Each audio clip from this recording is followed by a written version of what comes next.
Well, you have to pardon the weeds around the apple tree. We've been real busy with the garden, and we'd have to take this up to get to them, which we will have to do. I've been letting the clover, it's slowly dying back now with the heat. Been letting it grow taller and not cutting it off so the bees would operate. Okay, here's your crabapple tree, and we planted it a little bit back. It's doing really great. That is going to be your main trunk. That's going to go up to the height. And these will be your branches, and those branches will be at that height from now to the tree dies of old age. Now the bottom leaves are not branches. They're just like little apple spurs trying to make apples. But if you look down from the top of a tree like this, what you want is one branch coming that way, one branch going that way, and another branch going this way. And we're very fortunate.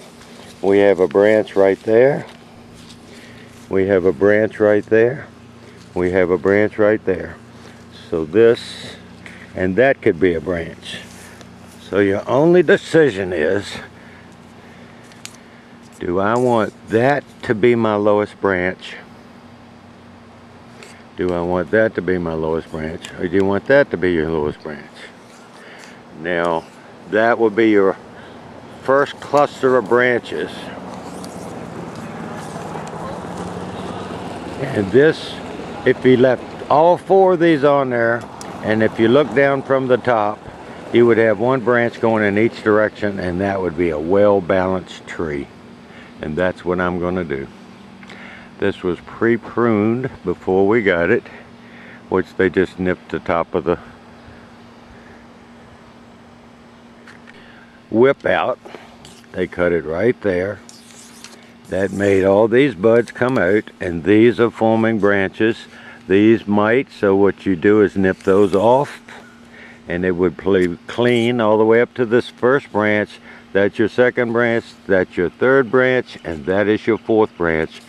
And then next year, this one will go up, and you'll get another set of branches. And they will be up here. And so if you look down on this tree, and it's hard to see with this viewer, but see you got a branch coming out, three quite obvious you can see, and they're horizontally opposed to each other, and this one just needs to catch up. Right there. Don't have to do anything to it, just let it grow. And get those weeds out of there. If for some reason you had to remove a branch, you would cut it off right at that little dark line by my fingernail, and you would not touch that part, and that would seal that over. You'd have to take a sharpened pruning shears, hand loppers, and put the blade next to that little edge and cut that off cleanly, and then that would heal over if you had to cut those off right now. Right now I don't have to. But I've got these other branches to cut off. These other little pieces, and I will just cut them off cleanly at the trunk. Is a misconception. People think that that branch right there will be up here as the tree grows. The tree grows vertically higher, but that is fixed in time. That is where that branch will be 20 years from now. See, this tree has 3 branches. 1, 2, 3, and the main trunk going up. These have gotten so big that they look like that's the main trunk, but you can tell that that's bigger in size. So that's your main trunk. And these are the 3 branches, and these were cut off. These were cut off later, that's why you have a big scar. That was cut off earlier. And if you have holes in your tree like that, that is a sap sucker. And he digs holes in your tree so it'll collect sap in those holes, and he sucks it up. Something he likes to eat.